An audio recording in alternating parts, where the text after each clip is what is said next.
Sahabat Shalom, Bapak Yahweh memberkati saudara sekalian. Pada pagi ini saya akan menyampaikan satu materi yang saya beri tema penyembahan berhala masa kini. Namun sebelumnya saya akan perkenalkan terlebih dahulu, Bapak Ibu, ada satu jemaat yang baru pertama kali hadir dalam ibadah kita, yaitu Bapak Mokhtar dari Bandung. Di sebelah mana duduknya? Ya, bisa berdiri Pak, ya kasih salam yang lain. Haleluya, selamat datang. Ya, puji Bapak Yahweh. Ya, silakan duduk kembali. Baik, Bapak Ibu, saya akan menyampaikan satu materi. Temanya adalah penyembahan berhala masa kini. Kalau kita bicara tentang berhala, itu sebuah larangan yang kuat yang selalu ada di kepercayaan iman kita. Di dalam kitab Devarim atau kitab Ulangan, pasal 16 ayat 22 dikatakan, dan engkau tidak boleh mendirikan tugu bagimu berhala yang Yahweh Elohimmu benci. Kemudian di pasal 32 ayat 16, dengan ilah-ilah asing mereka membangkitkan. Dia atau Yahweh cemburu dan dengan berhala-berhala mereka menyulut murkanya. Di dalam kitab 1 Yohanan atau 1 Yohanes 5 ayat 21 dikatakan, hai anak-anak, jagalah dirimu dari berhala-berhala. Nah, Bapak Ibu, kalau kita bicara tentang berhala, pikiran kita selalu tertuju kepada sebuah bentuk yang seperti itu. Ada sebuah sosok dari kayu, atau dibuat dari keramik, atau dibuat dari besi, lalu disembah. Memang itu namanya berhala. Namun kalau kita lihat, apa sih yang disebut dengan istilah berhala? Kalau saudara ngerti bahasa Inggris, berhala itu bahasa Inggrisnya apa saudara? Idol, ya, idol. Itu sama persis mirip dengan kata idola, ya. Sesuatu yang diidolakan melebihi Tuhan. Nah, itu berhala, saudara. Jadi di zaman akhir ini, setan berusaha untuk membawa manusia untuk tidak menjadikan Tuhan itu di atas segala-galanya. Nah, itu berhala. Nah, oleh karena itu kita akan lihat sebetulnya berhala apa saja yang kita lihat di dalam kehidupan sehari-hari. Yang pertama adalah identitas kehormatan. Identitas kehormatan ini bisa menjadi pemicu kejahatan, mencuri kemuliaan Tuhan. Tuhan itu tidak lihat identitas kita, tetapi Dia lihat hati kita. Dan saya katakan dunia alam supranatural, dia tidak kenal dengan identitasmu. Apakah engkau seorang pendeta? Apakah engkau seorang profesor, doktor? Apakah engkau seorang yang memiliki kehormatan di dunia ini? Apakah itu presiden? Apakah itu raja? Apakah itu ratu atau apa saja yang identitasnya jelas dan menonjol di dunia ini? Tuhan tidak kenal itu, saudara. Dunia alam roh juga tidak kenal seperti itu.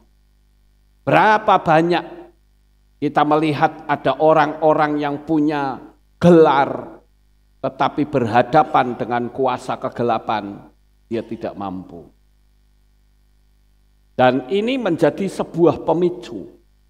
Orang berusaha untuk bisa mendapatkan identitas kehormatan lalu dia menguasai sebuah identitas yang lain, sehingga kecenderungan untuk menindas orang lain.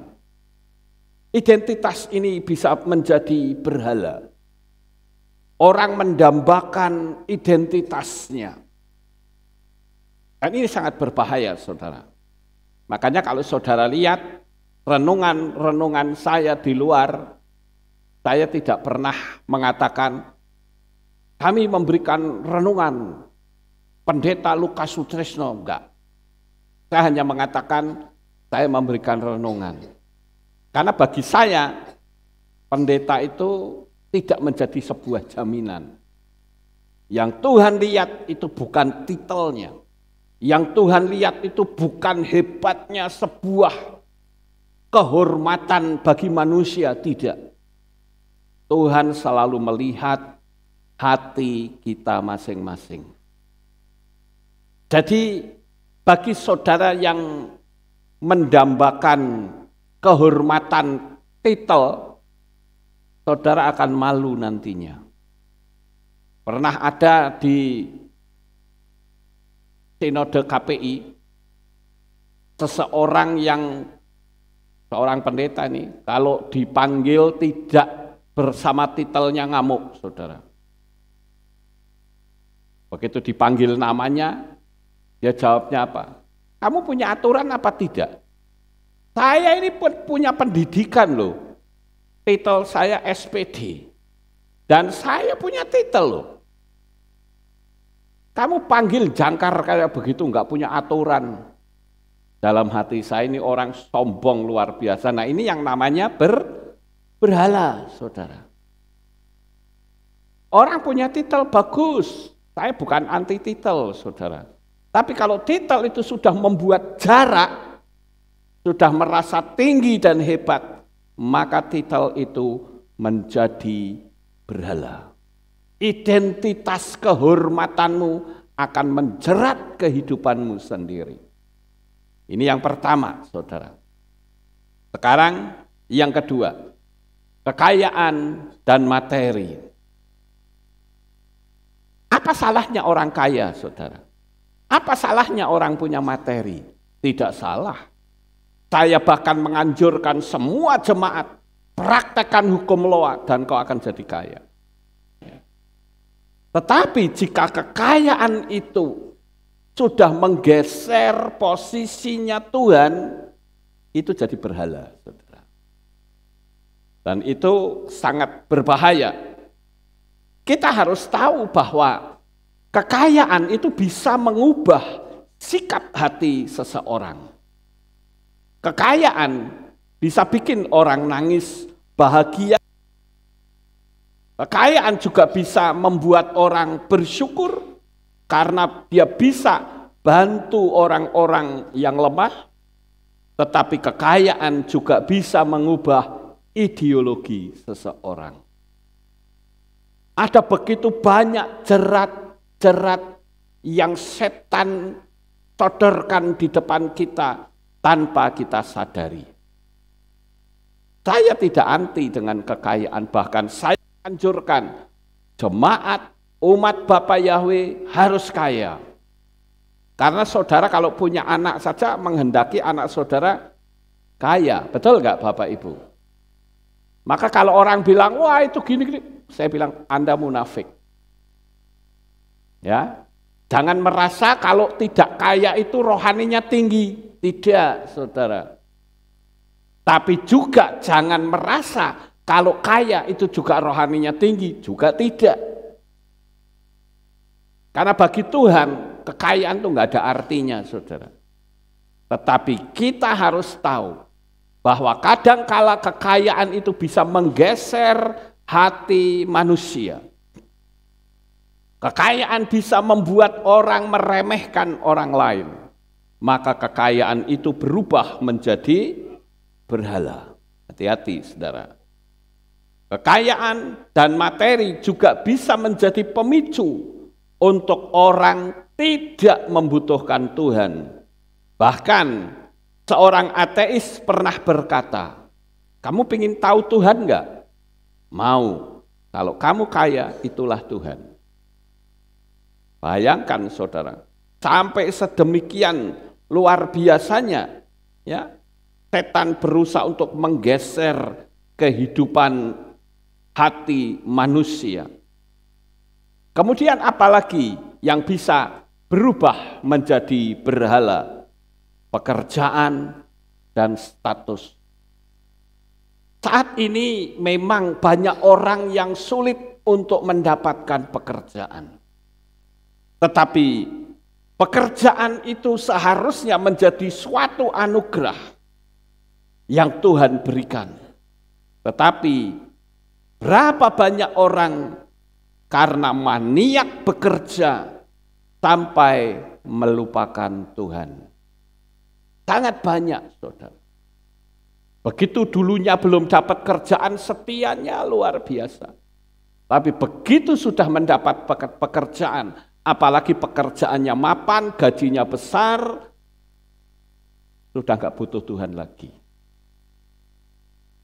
Oleh karena itu, kita lihat perayaan Tis'a B'Av kemarin, setiap tahun dirayakan atau diperingati oleh orang-orang Yahudi, itu memberikan sebuah makna betapa pentingnya kita bisa berkumpul bersama dalam suatu rumah ibadah.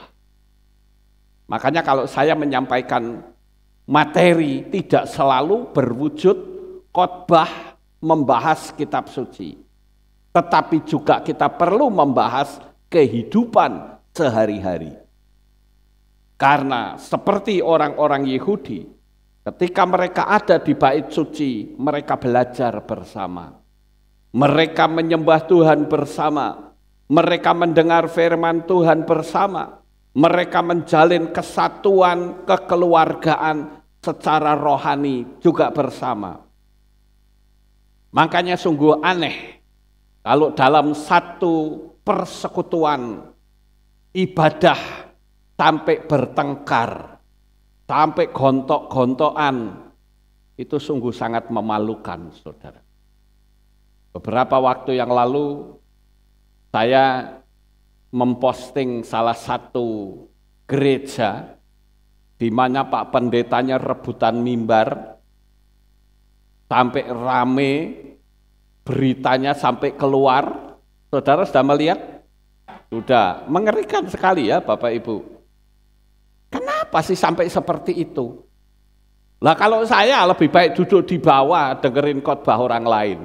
Udah nggak capek, saya dapat berkat, kan begitu ya Bapak Ibu? Ini kan sangat memalukan.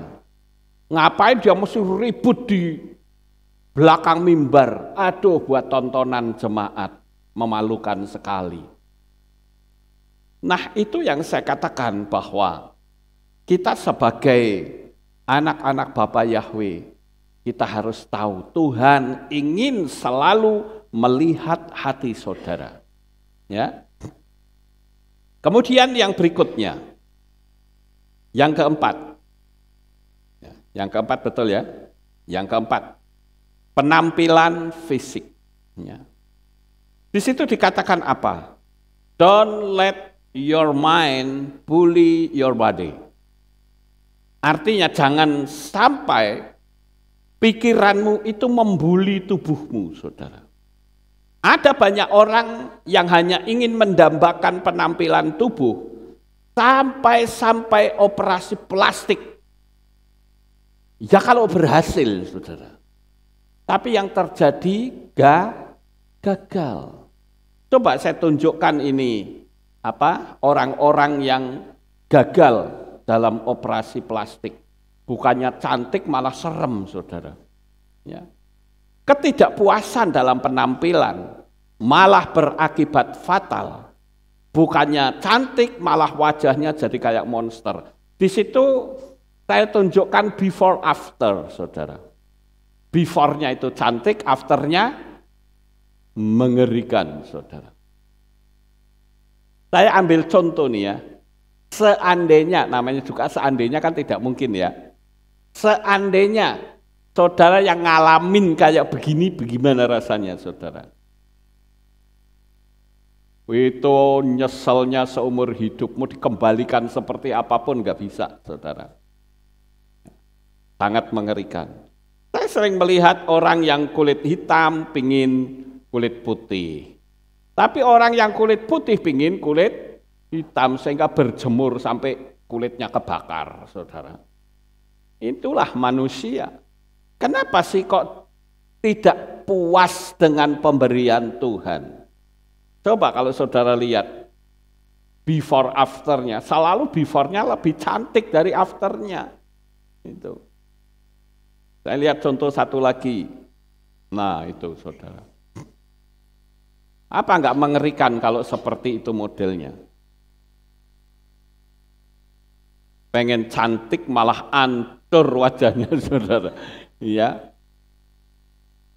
Itu yang kiri atas, ya. Kemudian yang kanan bawah, ngeri sekali. Kenapa sih? Orang mau cantik, merias wajah, boleh enggak? Boleh. Tapi kalau sudah main rekayasa seperti itu, ngeri sekali. Ada orang yang suntik silikon di bibirnya, bukannya jadi manis, malah jontor bibirnya, saudara. Nah, orang-orang yang saya katakan mendambakan penampilan fisik, itu disebut berhala. Nah, kalau sudah seperti ini, malah dia tidak akan lagi, saudara. Saya jamin dia tidak akan berani untuk operasi plastik lagi. Tapi ternyata kalau saya baca kisahnya, kehancuran pertama dia marah, lalu dia coba untuk tuntut orang yang melakukan operasi plastik, dia lakukan operasi yang kedua, malah makin berantakan, saudara. Ini sangat mengerikan sekali. Kenapa sih kok tidak puas dengan pemberian Tuhan? Ya, jadi penampilan fisik itu relatif, saudara. Ada orang, kalau saudara lihat di internet, orang yang cantiknya luar biasa, kok bisa loh punya suami weleke luar biasa, saudara. Ya. Tapi sebaliknya, ada orang laki-laki yang gantengnya luar biasa, kok bisa loh dapat istri yang weleke luar biasa, saudara. Kenapa sih bisa seperti itu? Makanya saya bilang kecantikan dan kegantengan seseorang itu relatif. Tapi kalau orang hatinya baik, pasti orang akan suka. Jadi penampilanlah yang natural, saudara-saudara.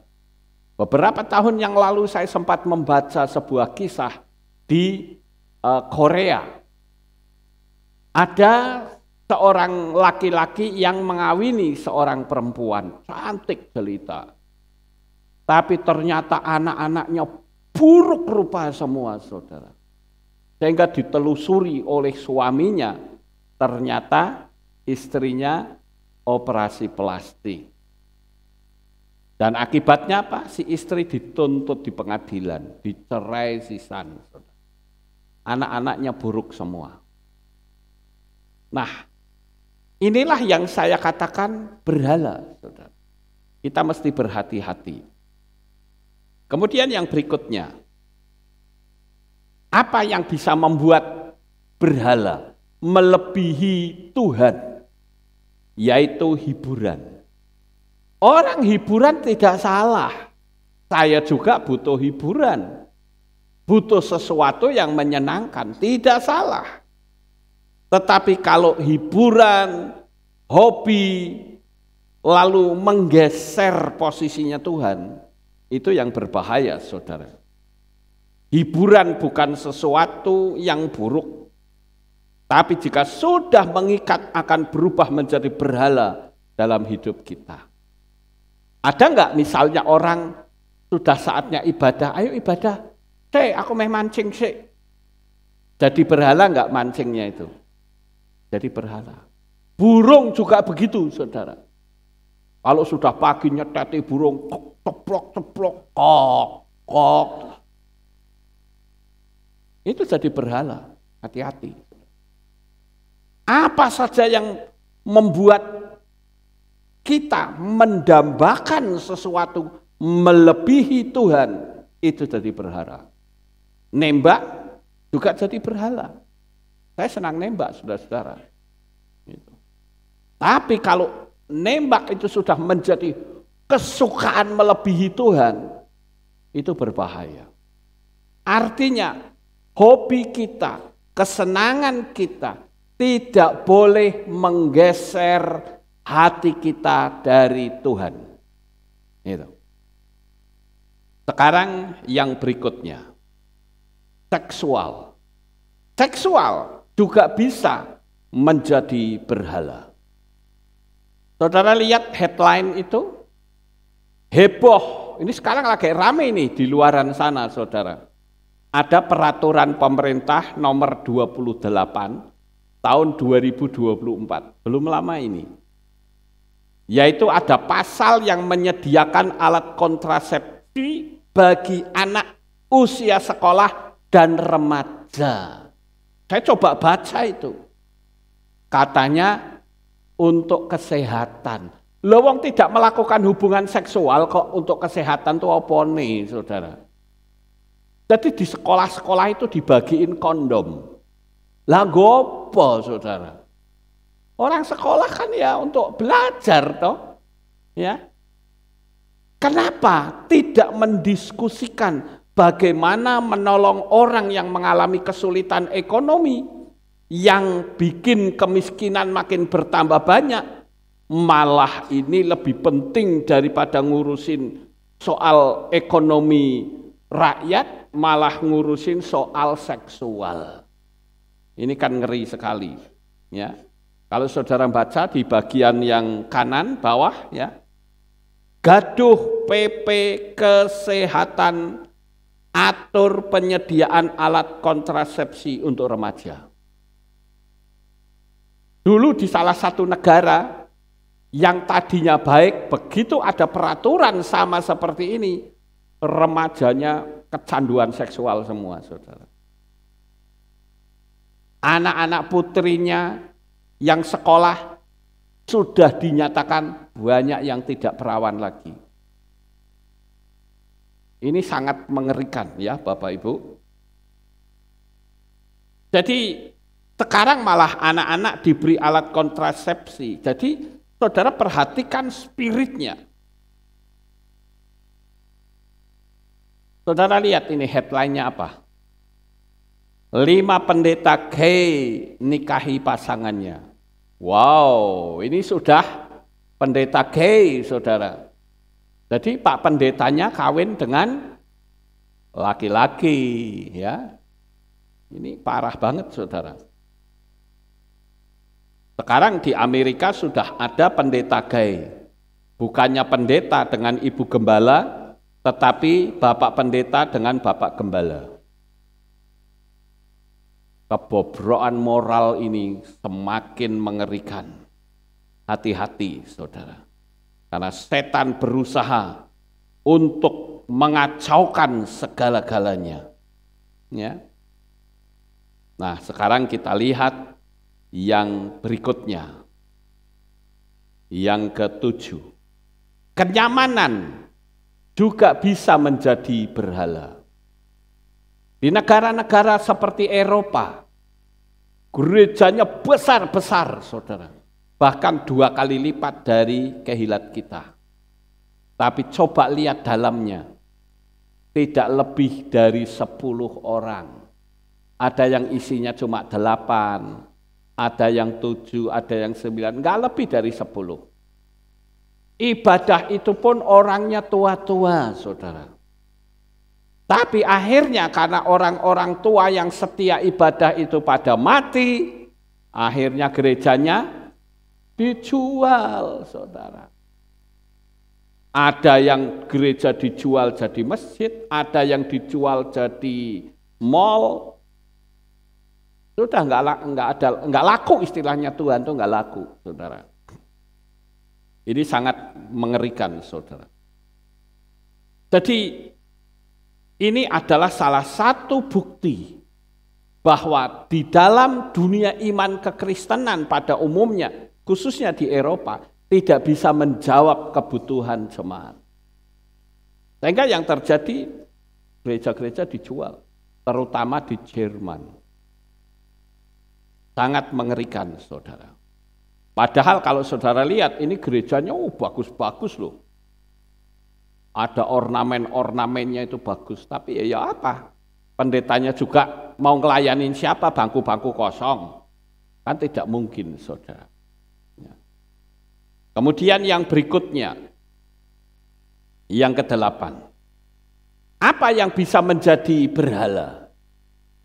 Teknologi seluler phone yang makin mengikat siapapun jadi berhala. Saudara mesti lihat, awasi anak-anak saudara. Kalau saudara lihat di sebelah kiri, anak kecanduan pornografi, kenali cirinya, pelajari penanganannya. Anak-anak itu mesti dicek, dilihat. Anak-anak kecil sudah terbiasa nonton video porno, sehingga lama-kelamaan menjadi predator seks. Kalau saudara lihat gambar di kanan atas, itu ada anak yang sampai nyaris buta matanya, karena hampir tiap hari dia nonton video di HP dan main game, saudara. Sehingga membuat anak itu nyaris buta. Kenapa? Karena dia kena radiasi matanya. Dan yang bawah, seorang anak yang HP-nya diambil, ngamuk sampai ibunya mau dibunuh, saudara. Mengerikan sekali bukan? Itulah berhala. Sampai melebihi Tuhan. Disuruh ibadah tidak mau. Pokoknya tiap hari ngimpleng terus sama HP, saudara. Makanya kita sebagai orang tua itu harus memantau anak, saudara. Makin banyak orang yang kecanduan, anak-anak, orang tua dari berbagai kalangan. Di satu sisi sangat berguna HP itu untuk belajar. Tetapi juga di sisi lain, HP bisa menjadi berhala. HP di sisi lain bisa untuk mendapatkan informasi membuat kita pandai.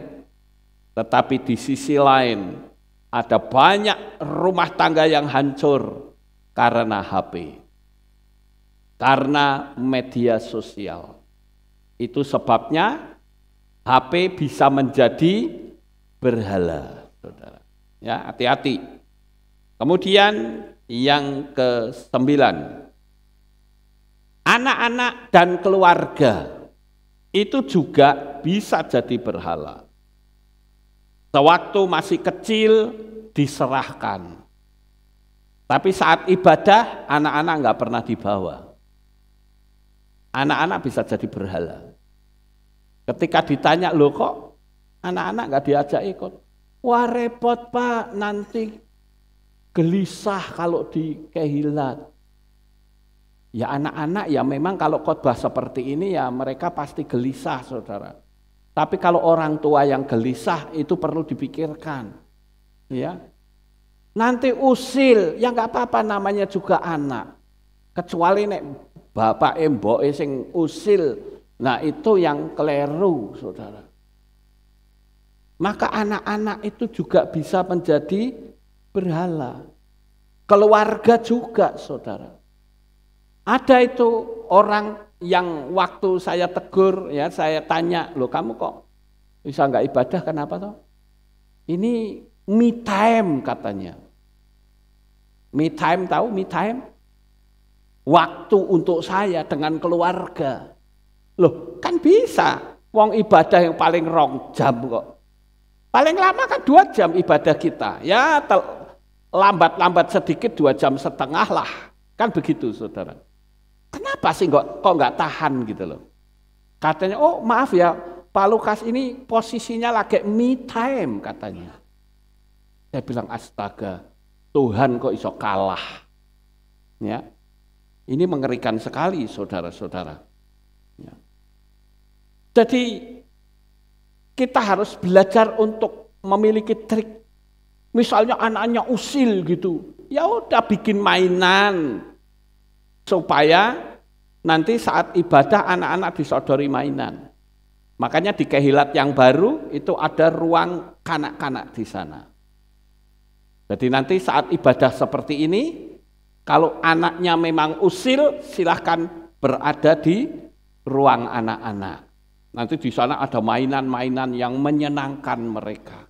Kalau orang tuanya mau ikut ngawasi, boleh. Karena nanti di ruang anak-anak juga akan dipasangi speaker, saudara. Supaya apa? Orang tuanya ngawasi anak juga tetap bisa mendengar firman Tuhan. Jadi kita mesti belajar untuk triknya seperti apa ya? Untuk mengantisipasi anaknya usil. Ya Pak, kasih mainan lah. Jangan sampai nanti bilang, waduh anak saya itu kadang kala usil, ya kadang ngompol. Ya enggak apa-apa, namanya juga anak-anak, saudara. Kecuali kalau bapak ibunya ngompol lah itu perlu dipertanyakan, kan gitu. Ya. Kita harus belajar, saudara ya. Sekarang yang ke-10. Pengaruh atau ketenaran. Pengaruh dan ketenaran itu juga bisa menjadi berhala. Bahkan beberapa orang, banyak orang yang meninggalkan Tuhan padahal dulunya semangat. Orang mencari ketenaran itu tidak salah. Tetapi sayang saudara, kalau orang sudah menjadi tenar, dia haus mendapatkan pujian.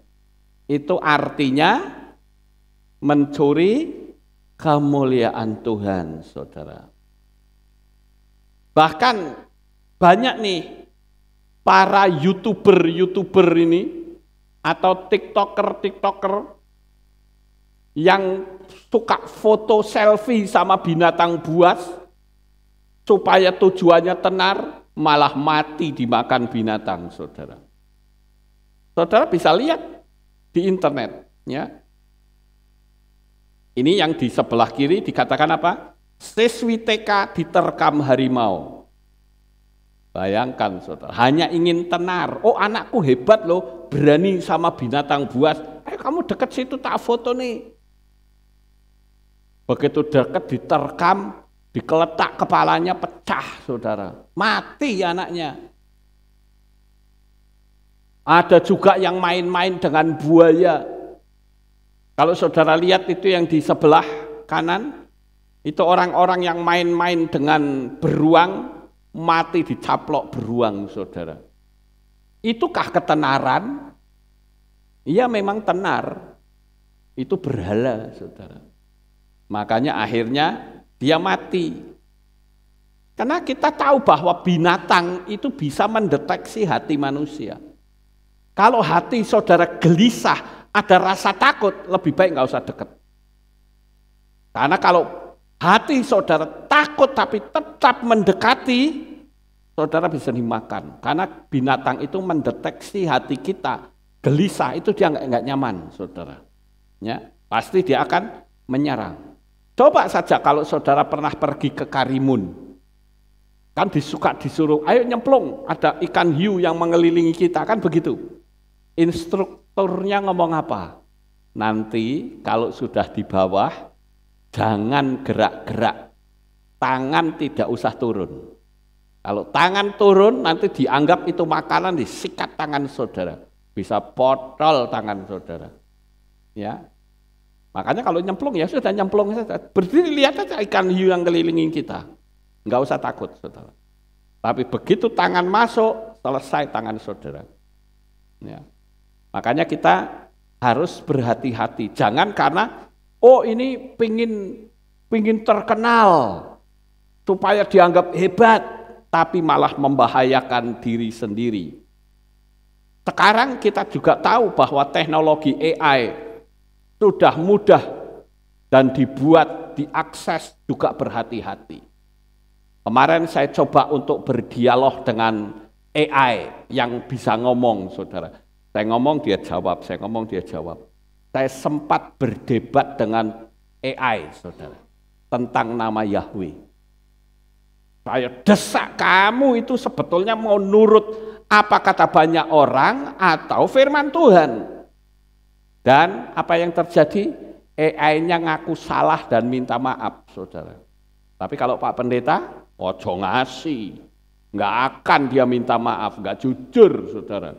Tapi AI, begitu saya debat, dia bilang, oh iya saya salah, saya minta maaf. Woi, berani juga dia jujur, saudara. Tentang nama Yahweh. Gitu. Cuman sayang saya tidak rekam, ya. Cuman iseng aja, saya ajak debatkan. Sekarang AI kan bisa langsung pakai voice, saudara. Saya ngomong, dia jawab dengan suara. Ya. Nah, itu yang ke-10. Ya. Pengaruh atau ketenaran bisa menjadi berhala. Yang ke-11, pasangan hidup maupun relasi. Ya, ini kita mesti hati-hati. Pengabdian kepada pasangan hidup karena mungkin pernah ditolong atau menyelamatkan ekonominya akan menggantikan prioritas hubungannya dengan Tuhan. Saya menganjurkan kepada saudara yang hari ini punya pacar beda iman. Saya anjurkan, tantang dia, mau punya iman yang sama dengan saya atau tidak? Maaf ya, saya belum bisa. Ya sudah, selesai hari ini. Itu baru gentleman, saudara. Paham? Ya. Jangan sampai kita ini sebagai anak-anak Bapa Yahweh, kita terjebak. Ya. Di dalam kitab 2 Korintus 6 ayat 14. Janganlah kamu menjadi pasangan yang tidak seimbang dengan orang-orang yang tak beriman. Sebab kemitraan apakah yang ada antara ketenaran dan kedurhakaan, dan persekutuan apakah yang ada antara terang dengan gelap?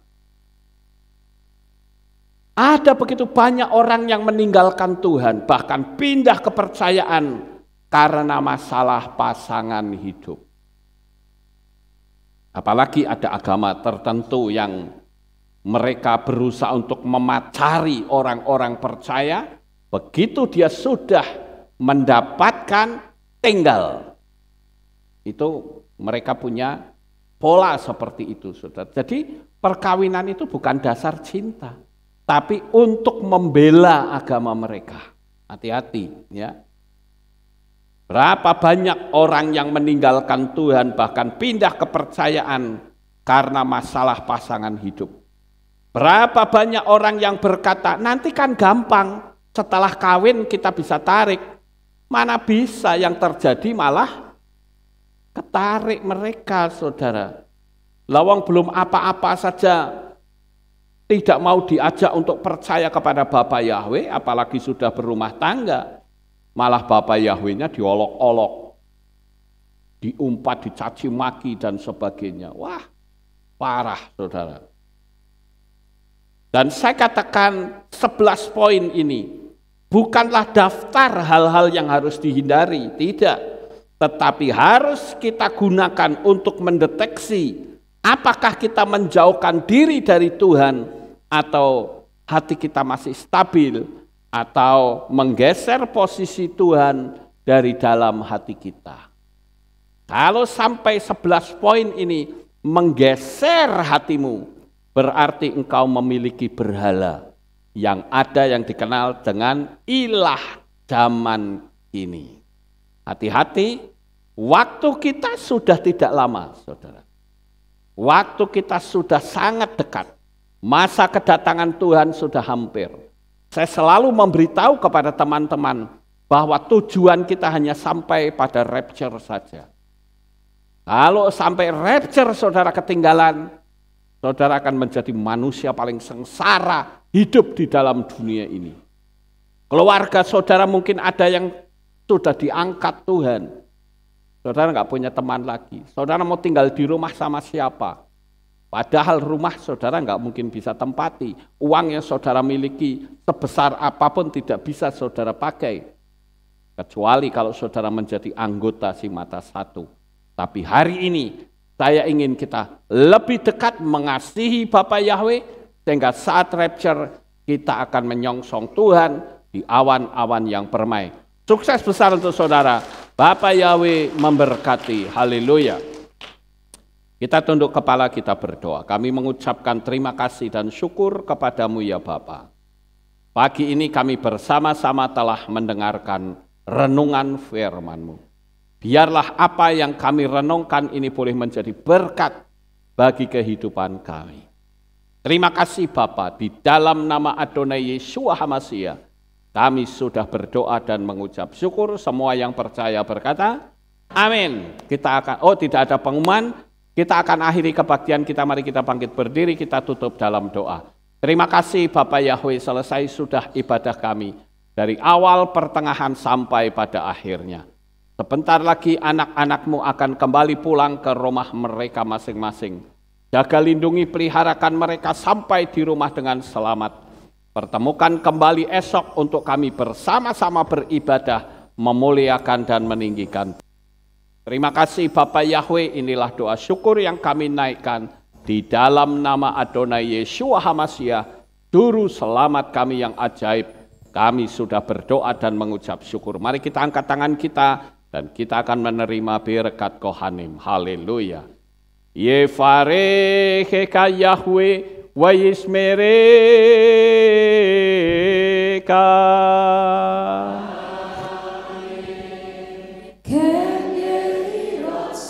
Yair Yahweh panau eleka vichuneka.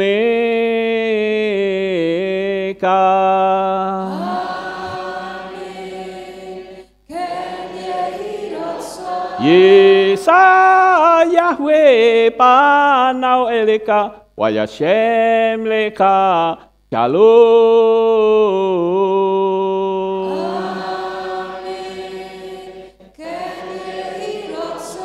Baruk atabair ufaruk atabasareh. Engkau akan diberkati di kota dan kau akan diberkati di ladang.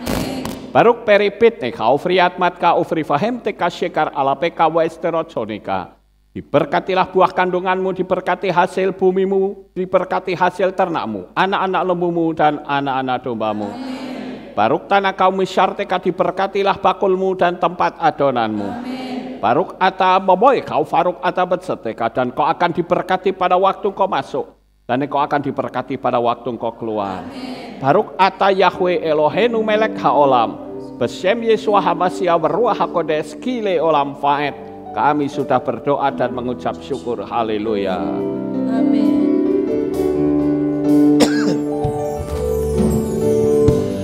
Yevarecheka wa yismereka.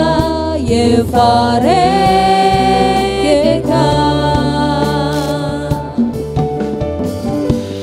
Yair Yahweh panau eleka wihuneka.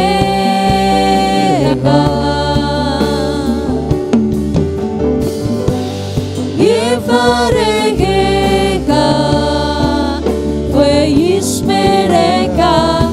Yevarecheka Isa Yahweh panau eleka wikuneka.